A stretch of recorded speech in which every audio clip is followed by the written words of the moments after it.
I will call this meeting of the Little Manatee South Working Group for June 25th, 2020 to order.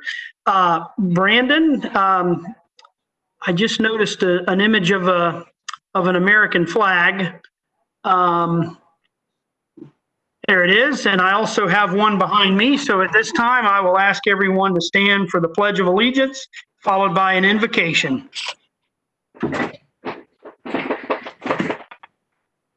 Okay, please join me in reciting the Pledge of Allegiance. I pledge allegiance to the flag of the United States of America and to the republic which stands one nation under God, indivisible, with liberty and justice for all. And the invocation, please join me for that. Heavenly Father, I pray that you will guide this committee, staff, and stakeholders as we make decisions that are important for this beautiful and important part of our county.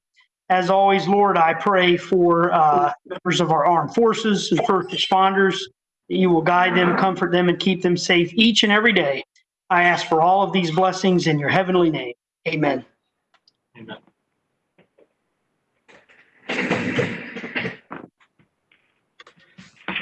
Okay, for the first public comment portion of the meeting, I understand that we have no one signed up for public comment. Is that correct? That is correct, sir. As of 6 p.m., there were no submissions for public comment. Okay. Excuse me, Commissioner White, we do need to do a roll call. Oh, I'm sorry. Yes, I should have caught on to that by now. Yeah, let's do a roll call to establish that we have a quorum. Go ahead. Busby? Busby? Greenlee? Here. Humphreys? Humphreys? Smith? Here. White? Here. You have a quorum, sir. All right. Thank you so much. So let the record reflect that we had no speakers signed up for public comment number one. And I'm sorry, I missed the approval of the meeting minutes from February 27th. Do I have a motion to approve those? Make a motion. Okay, we have a motion by Mr. Greenlee, seconded by Commissioner Smith. Any discussion? Seeing no discussion, please call the roll. Busby? Greenlee? Yes. Humphreys? Smith? Yes. White? Yes. Motion carried 3-0. Okay, so we'll let the record reflect that those minutes from February 27th were approved. Is Mr. Gormley on? Yep. Adam Gormley. Yes, sorry, Commissioner. No problem. Good afternoon, good evening, I suppose, committee members. Today I'm here virtually with, I'd like to introduce everybody to Miss Carrie Moore. She is our new Natural Resources Manager. We understand, I know that you had a presentation on riverine protection and significant wildlife habitat protection at your last meeting. And I wanted to bring Ms. Moore and Carrie in as I think we've got a little bit better, a little bit more context for our regulations and what we do. Carrie has joined us very recently from working as a landscape architect and has a long experience, 20 years experience in that area. She has also served in academia, worked as a professor at West Virginia University, and has worked with, conducted environmental research and on place bonding and ecological paradigms and sustainable design. So I think that she will be able to bring a context to what our code provides and be able to put that in the context of why we're doing what we're doing and the value of layers of regulation from an environmental standpoint, and that each layer that we protect builds on each other to have a sustainable ecosystem, and in particular a protected river system. So with that, I'm going to ask Carrie Moore to embark on the presentation. And we know we had two topics. We've combined them both into one. I think you'll find that they actually flow very nicely from one to another. And with that, I will ask Carrie to begin. We have a PowerPoint that Carrie prepared, and she'll go through, and I understand it's the same material that you all have been provided, so you can read along on your own, or we'll have it up on the screen as well. So, Carrie, thank you very much. All right, thank you. So what I wanted to go over tonight was the preservation, protection, and restoration of significant wildlife habitat. And why is the preservation of the environment one of the significance of natural resources? I think most people can agree that it's good to kind of preserve the environment. But the United Nations, along with a bunch of other international organizations, came together and they did what is called the Millennium Ecosystem Assessment. And during this assessment, what they looked at was all of the different elements that nature and the environment provide to us beyond kind of the basic elements of life. So beyond providing us food and fresh water, but what else does the environment provide? And what they found was, there's, climate regulation, there's all these kind of elements like nutrient cycling that kind of happen in the background that you're not going to see it, but it's happening in the background. But a lot of the elements that are really, really kind of the intangible elements of the environment are items that fall into the cultural aspects. So, the aesthetic value of nature, the spiritual or religious connection people might have, the recreational value. We live in an area around here that just the recreational value of the environment is central to the way that people in Hillsborough County live. And so all of these ecosystem services, and that's how they deemed it, the term that they used, really go forth to bringing the well-being of our society. And so there are these direct correlations that they found. The Millennium Assessment then went through to look at kind of a framework to kind of categorize the impacts on the environment. So this is the ecosystem services that we were just talking about on the previous slide. And they looked at, okay, what actually impacts those ecosystem services? And the direct drivers of change were things like land use and cover, the removal of invasive species, climate change, and then other natural and biological elements. And so when we're looking at the different layers, we've got global level, regional, and local, these kind of layers that have both short and long-term effects. And all of these aspects affect the ecosystem services, which then affect us in our daily lives and the lives that we lead. And, if you look at kind of the jurisdictional layers of protection, there's just various levels that, federal, you have the U.S. Fish and Wildlife, state, you have the Florida Fish and Wildlife Conservation, regionally, Swift Mud, and then locally, Hillsborough County.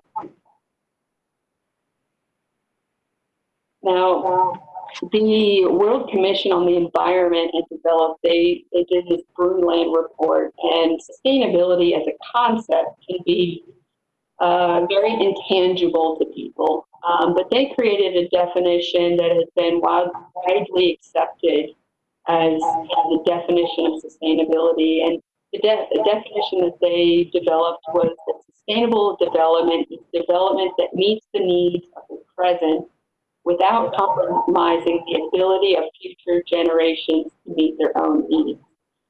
And so what's important about that is that, you know, it's the idea of doing responsible development, that generations in the future have the same ability to enjoy all of those ecosystem services that we presently enjoy today. And the regulations and natural resource management, kind of some core concepts are the idea of protection, preservation, and restoration. And so while we're doing this for direct impact upon nature, the indirect benefit is that we are then preserving the well-being and the ecosystem services. This comes straight from Hillsborough County's code, and it really echoes exactly what ecosystem services talks about, you know, the idea of preserving this high quality of life for citizens in Hillsborough County, and doing that through the protection of the natural resources. So as Adam mentioned, you know, what it is, you know, we're creating these different layers, right? These different layers of protection.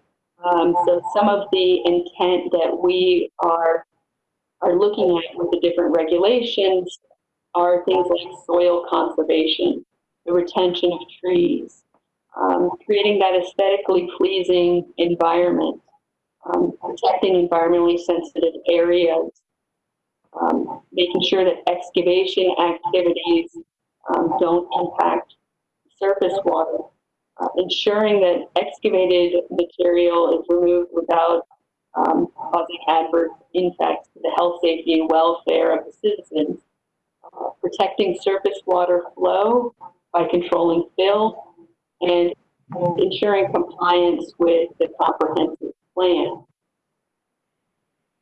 So what does it really mean when you look at, okay, well, we're protecting, let's say, one tree. What does that really mean? Well, if you are protecting this tree, you're not just protecting that one tree. You're saving the roots of the tree, which are stabilizing the soil and ensuring that there's not soil erosion down into the river. So there's not sedimentation going down the river that would then impact the aquatic life. And when you go with the kind of cascading effect of what saving one tree can mean, it really has a large impact and shows the interconnectedness of the environment, of every aspect, you know, of the different elements, from trees to land cover to wildlife. And there really is this complete interrelatedness between it all. And so one of the elements that we have is that along the Little Manatee River, trees that are 5-inch DBH, there cannot be the removal within 100 jurisdictional, within 100 feet of the jurisdictional line. And so the way that the code essentially does protection for environmentally sensitive areas is through kind of two different management strategies. You have habitat protection of upland significant wildlife habitat, and the management strategy behind that is basically you're preserving the vegetation that is non-specific to a certain species, but it is a type of vegetation that allows for a very diverse set of wildlife to thrive. And then the second type of habitat protection and management strategy is the upland essential wildlife habitat. And this is very species specific. It's targeted to a particular wildlife population. And so if there's some wildlife from the endangered or threatened species or a species of specific concern, then the management strategy would be based upon what does this specific threatened species need? What are their needs? What is the vegetation? What kind of area do they cover as far as their needs for their habitat and the preservation? Where's the food source? Those kind of elements go into a very specific targeted management strategy for those species. Now, in the Little Manatee area, we have this is the significant wildlife habitat. Shaded here, you can see these areas. And in the natural plant communities, for significant wildlife habitat, for the Mesic, we require that a minimum of 25% of upland be preserved, and for xeric, a minimum of 50% of the upland be preserved. And again, this is kind of that management strategy of preserving the vegetation so that a very diverse set of wildlife have the ability to thrive. Now, the setbacks, we have setbacks along the Little Manatee River. So land alteration, which would potentially destroy, reduce, or impair any wetlands within 500 feet of the Little Manatee is prohibited. We also have regulations regarding the clearing and filling of native vegetation within 50 feet of the shoreline. And so essentially what you can see is that, we're layering and layering. So we've got the setbacks, we've got the protection of the trees, we've got the wetland protection, and we just continue to add on layer upon layer so that it provides this layered effect while still allowing responsible development. So here we have the 50-foot preservation area setback. And so that happens kind of in this purple area here. There's also the river corridor policy overlay. And this is a really important overlay because what it discusses is this talking about retaining the shoreline and avoiding hardened shores.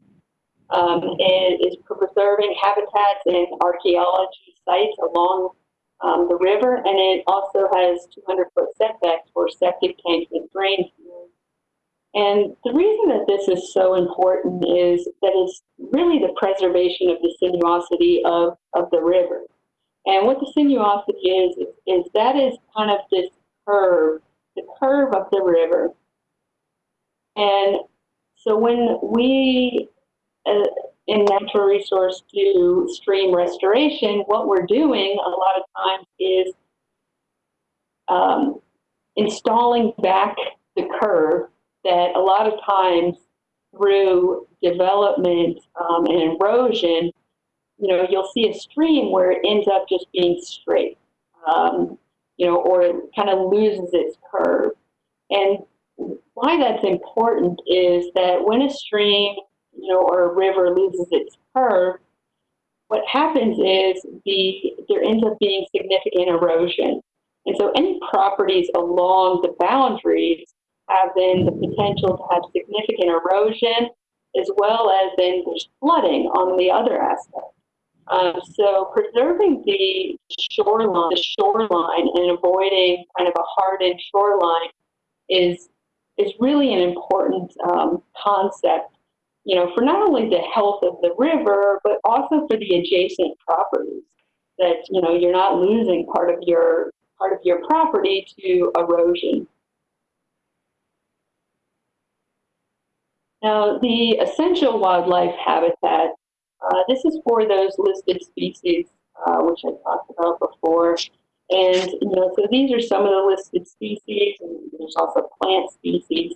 And so what is looked at in the code is, okay, if one of these species is found on site, and then we would look at and we would say, okay, the roseate spoonbill. Okay, so what does the roseate spoonbill require as far as for, them to be successful in that area? So, for birds, it looks at stuff like, mating pairs and, how much land do they need to cover. And so each one of these species have very different requirements.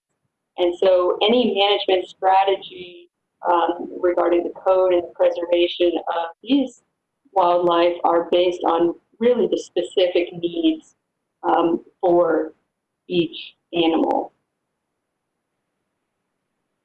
And natural resource management, really, it's about the preservation and protection, which is kind of what I've gone through thus far is the preservation protection, but it's also about restoration.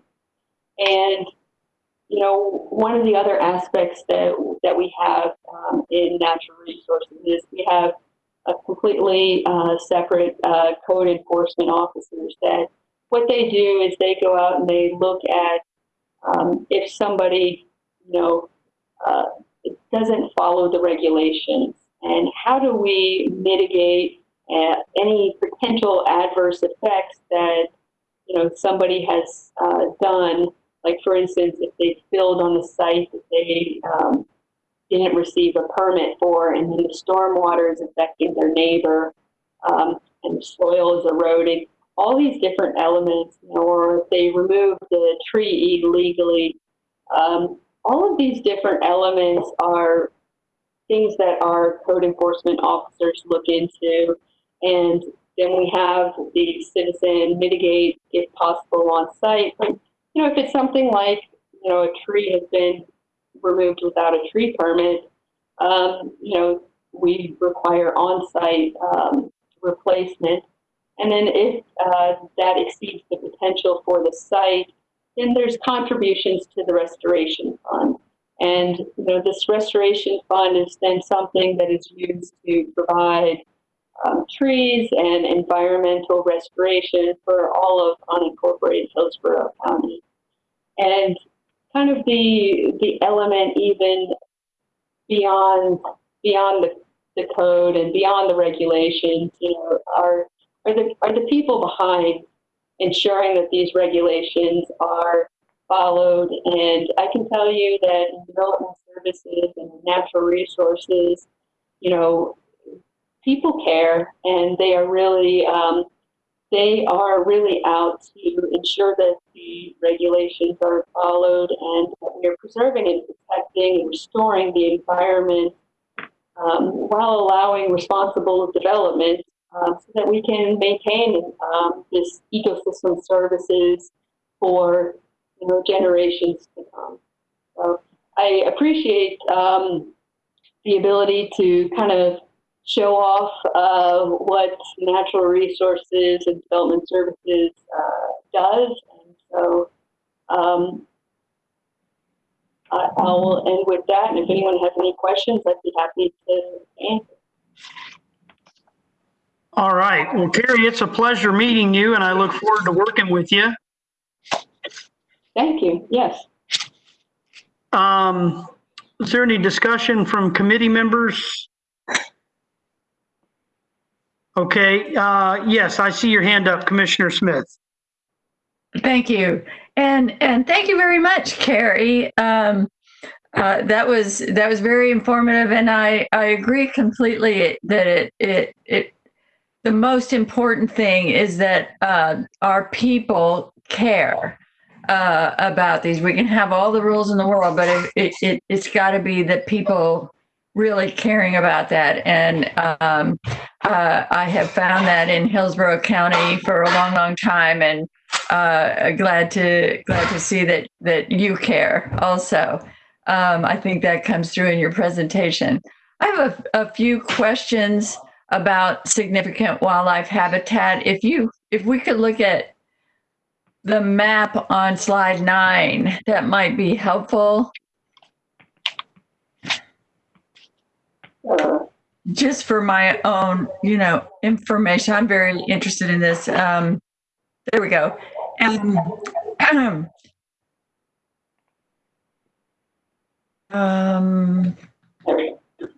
There, that's it.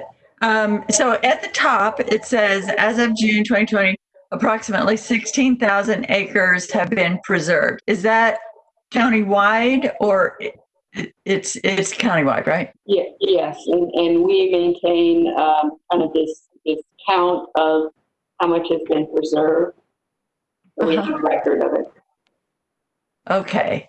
And that would be mostly in our ELAP program, or are you counting, the Little Manatee River State Park, state owned things as well, or what is preserved?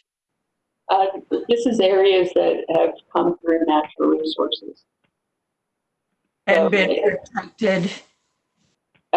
Commissioner Smith, I think what I hear staff saying is that this 16,000 acres is acreage that have been preserved strictly through this provision in our land development code that protects significant wildlife habitat upon development. Is that right? I'll ask Carrie or Adam. Is that? Yes, that is. It doesn't include county-owned preserves and things like that, I'm guessing. Correct. Okay.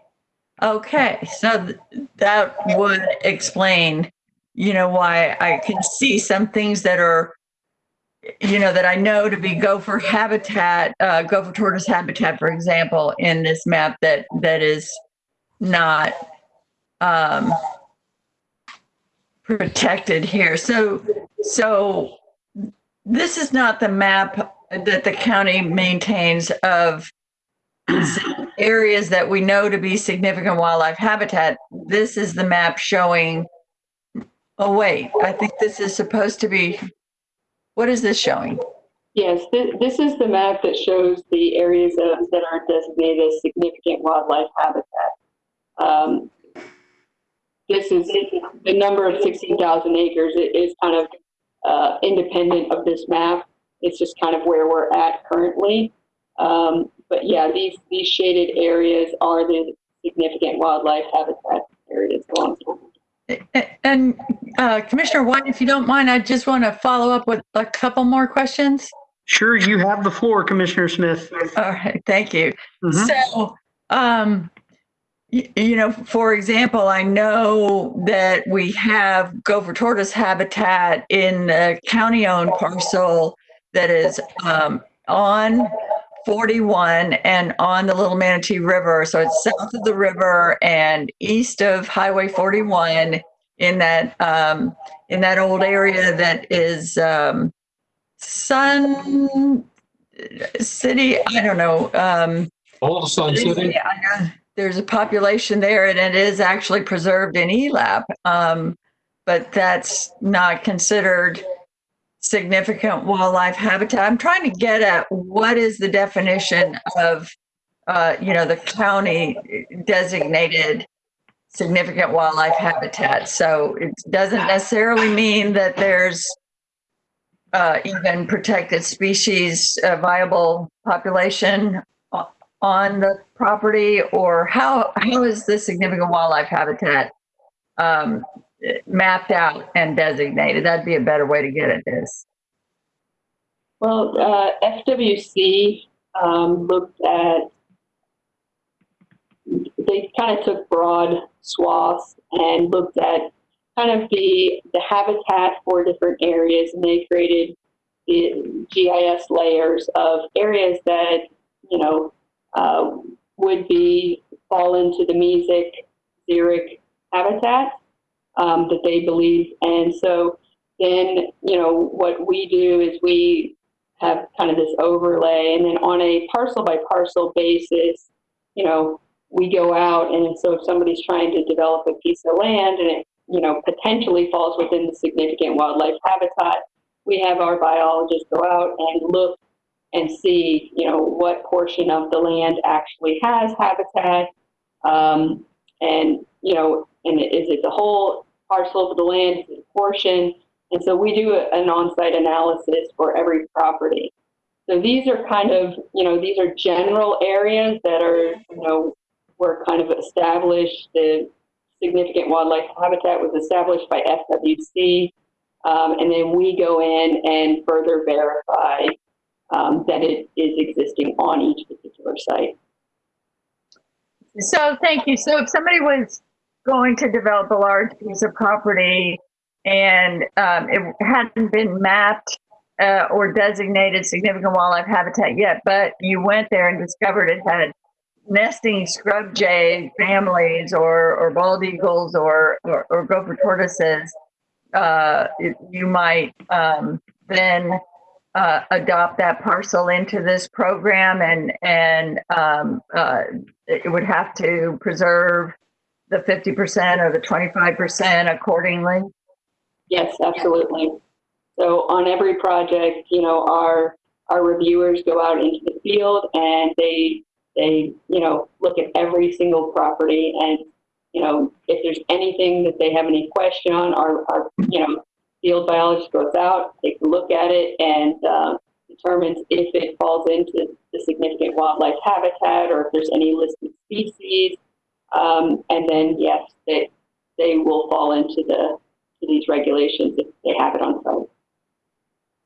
Great. One last point, I think, another goal that we would have as a county is also connecting some of these pieces with wildlife corridors, and so that wildlife could travel from one piece of habitat to another, even if they had to travel some way through some property that didn't necessarily qualify anymore as significant wildlife habitat, but it would be important to connect those, genetic pools for maintaining viable populations throughout the county. That would be another goal aside from preserving the actual significant wildlife habitat itself, the corridors connecting them. How do we do that besides buying those corridors in ELAP? Well, so if we have a property that has an area that's been preserved or designated as significant wildlife habitat, and then the adjacent property next to it, will likely have some significant wildlife habitat on it. What we would be looking to do is in the review process, ensure that they protect contiguous areas of significant wildlife habitat, if at all possible, so that you do end up with that wildlife corridor that connects between, adjacent properties. And if there was something, for instance, if the preservation on site of a significant wildlife habitat, if all of it cannot, be preserved, if there's others, and if there's really no connection on to another corridor or an adjacent property, and the size of the significant wildlife habitat is just kind of, a minimal area, there are provisions in the code that allow for, restoration off-site. So there might be another area that, that they could, purchase that would preserve other significant wildlife habitat that might have a larger impact than something potentially on their site. So there's also that ability to have the flexibility to ensure that we have the corridors. Thank you very much. Thank you. And I believe J.D. Humphreys has joined us. Is that right? Okay. J.D., you're muted again. You there, J.D.? Yeah, I'm here. Okay, all right. Let the record reflect that J.D. Humphreys, committee member, has joined us. Yes, I apologize for. Well, that's fine. Fine. I have a question of staff. This section 4.01.16 that was referenced in the presentation, is that specific to the Little Manatee River, or does that apply to all rivers in Hillsborough County? Are you referencing this one, this section about the 5-inch DBH, 100-foot jurisdictional line? Seems like it was referenced in a slide that spoke to hardened shoreline as well. Okay. Yeah, there's also other, it also lists other rivers on there. Okay, because go ahead, Adam. Yeah, sorry, Commissioner, that there are designated rivers in the code for the removal of trees with a DBH of 5 inches or greater, and it's within 100 feet of the Hillsborough River, Alafia River, or Little Manatee River. And that's where those are the rivers where that prohibition applies, with the sort of exception for if that would otherwise take away reasonable use of the possibility of reasonable use of the property. So it's Manatee, Little River. Yeah. Here's why I asked this question, and I think I know the reason for this, but we've experienced an awful lot of tree removal and the installation of hardened shoreline on the Alafia River. I would suspect that's probably because that activity predates this provision within the Land Development Code. So I guess in today's world, now that we have these protections in the Land Development Code, we're, I would assume, not likely at all, or certainly much, much less likely to see that on the Little Manatee. Is that right? Yes, that's right. There is the code does make a recognition for reasonable use of the property. So it is a prohibition, but there is some leeway there in the event that regulation would basically make the property unusable. Oh, okay. But go ahead, Adam. Yeah, I think that around the Little Manatee River, I know that there's a lot of development that, such as it is historical development that's occurred, but the areas that are highlighted here are on this map would have other factors that would prevent them from being developed, and therefore the reasonable use standard would be much lower. And then the tree protection would remain in place. So yes, shorter answer to your question is yes, we expect to see much less of that on the Little Manatee as opposed to historically what's occurred on the Alafia River. Right. And I asked this question recently, and I don't know if it was at a Little Manatee South Working Group committee meeting. Maybe it was in some other setting. But I'm quite certain that the community plan for the Little Manatee South planning area contemplates density bonuses. And just thinking out loud, with respect to tools in the tool chest, Adam, several years ago, we took that field trip to Collier County to take a look around down there, and we saw how they've protected a lot of panther habitat and everything. Sure. I would assume that a potential tool in the tool chest, if we look at the 50% threshold for significant wildlife habitat, that's xeric, 25% for mesic. I would assume if we wanted to push that number higher and try to aspire for, say, 100% preservation, I would assume we could probably use some sort of a density bonus mechanism to try to get JD and his folks to move development totally away from that wildlife habitat and put it elsewhere. Does that sound like it's at least a possibility?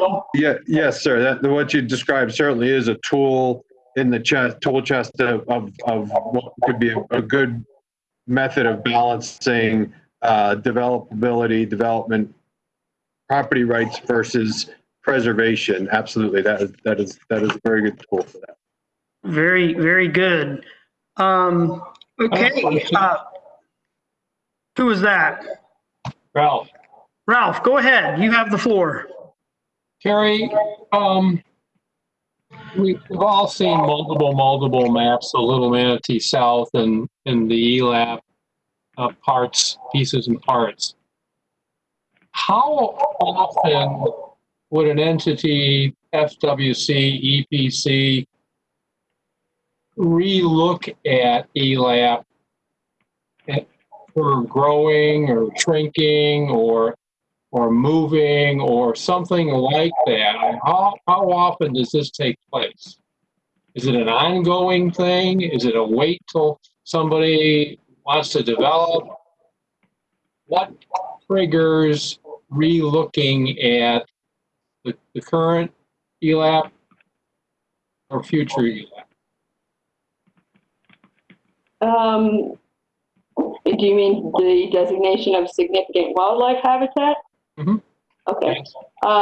Well, FWC created it a while back, and basically every time anyone submits a plan to us for any development, we review it on site. So we do a site-by-site review. So while there's these general areas designated by FWC, it's really looked at on a daily basis, because every time we have a project, we're out there on the site looking at it. So it's FWC, I'm not sure how often they update their map, but I mean, whether it's designated significant wildlife habitat or not, we're looking for that on every single site. Yeah, and so that's what triggers it, but it could be triggered by a strategy that the entity has built into their, group. Spring, fall, summer, maybe 4 times a year, something like that. That's what I was looking. The rains, the heat, the changes that Florida has, I would think it wouldn't be just triggered by a project. And the Fish and Wildlife Commission, I think what Carrie can speak to is what we do. I don't know that we know the answer, but we can find out what FWC does in terms of updating their general mapped information. That would be great. Okay, are there any further questions of Adam and Carrie from the committee members? Okay, seeing none, thank you very much. And again, Carrie, I greatly look forward to working with you. Likewise. Welcome to the team. Thank you. Thank you. Okay, if Brandon Wagner's still on, I'd like to hand it over to him for a proposed future meeting schedule. Thank you, Mr. Chairman. As we were discussing at the beginning of the meeting, we will be calling upon Mr. Gormley and his team to provide us with a presentation for our July meeting on architectural design standards, as we discussed at the February meeting. And so he is aware of that and will be working with us to be prepared for that. There are 4 other topics. We believe that we can accomplish those in the 2 meetings that remain, as was envisioned by the original creation of this working group to work until August of 2020. In addition to the architectural design standards, the 4 other presentations that were requested were transportation solutions that protect Sundance. That includes transportation planning impacts and potential mitigation, requested by Mr. Humphreys. enforcement of truck route provisions and other issues that was identified by Mr. Greenlee. A question of can transit-oriented development versus rural be blended? That was proposed by Chairman White. And then finally, how would any recommended changes be codified? Again, also at the request of Chairman White. So, Mr. Chairman, I would propose to do the architectural design standards and the transportation and truck routes provision at your July meeting, if that's acceptable to you and the working group, and then save the transit-oriented development and recommended changes codification for the August and final meeting. Yes, that sounds good. So I have two thoughts here. One is, Adam, for these architectural design standards, I'm aware of several throughout the state of Florida that Yes, come sir. to mind right off the top of my head. Palm Bay is one that I've studied a bit. Parish, I believe, at least at a minimum in a certain business district, prescribes some architectural standards. I believe there's some sort of a rural overlay in Pasco County. And what I seem to have learned from studying that one is that it really doesn't have any teeth to it, legislatively speaking. And of course, I'm very interested in the 30A corridor up in the Panhandle with communities like Seaside. And I believe, I'm not 100% sure, but I believe some of the standards that you see up there are prescribed by the developer versus the government. So as we have this presentation, as we speak about each one, and I forgot the Cortez Fishing Village in Manatee County. But as we talk about each of those, I'd like to really take a deep dive and for each one, talk about whether or not it's prescribed by the government versus the developer, what they look like legislatively, success stories, maybe situations where it hasn't worked so well, just whatever information you can bring to the committee would be much appreciated. And to the committee members that are here, we're charting an ambitious course here to bring this in for a landing. So the next couple of meetings, may go an hour and a half or so versus an hour. But Brandon, if you're still there, what I'd like to propose to the committee members, if I don't have any objections, and again, I'm charting an ambitious course here, but I'd like to go over those final or those remaining topics at the July and August meetings. And then Brandon, if you'd be so kind, I would ask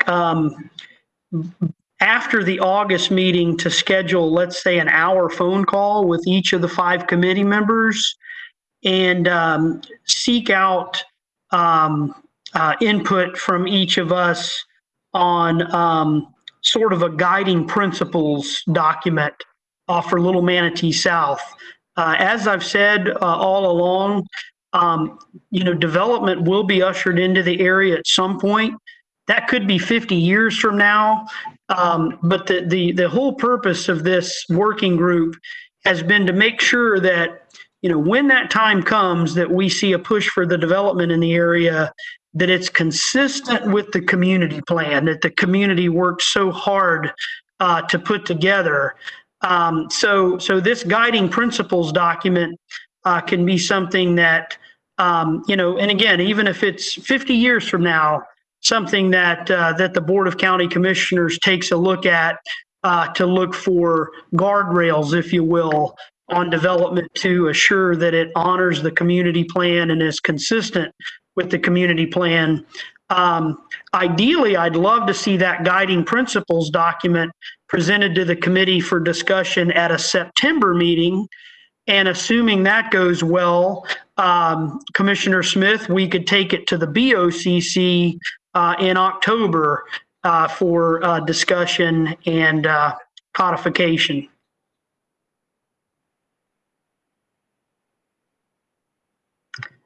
I don't see any hands up. So I'll assume that that all are in favor of that ambitious course that we've set. Commissioner, are we giving dates like July 23rd for the next one, and then August 27th for that meeting? Brandon, you've been doing calendar checks to set these, right?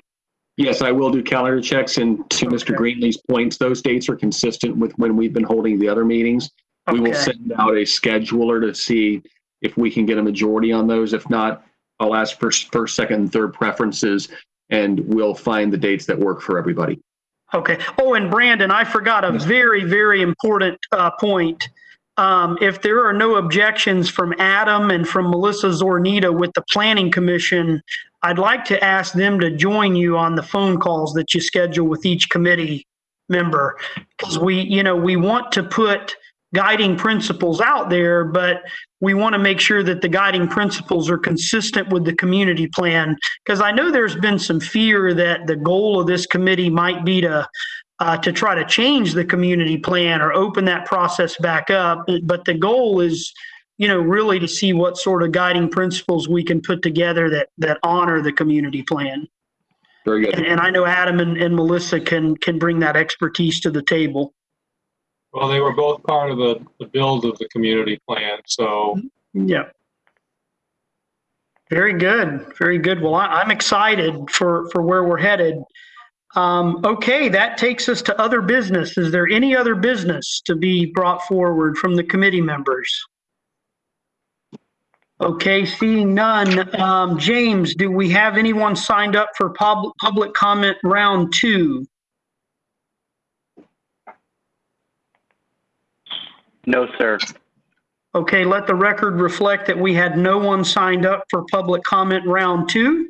And with that being said, I wish everyone a wonderful evening and look forward to seeing you in July. Bye-bye. I'm looking forward to the architectural design standards. So yeah, let's plan on that being a longer meeting, because I'm very interested in that as well. We'll have a lot of discussion. all right. Thank you all. Have a good evening. You too. Thanks, everybody. Good night, all.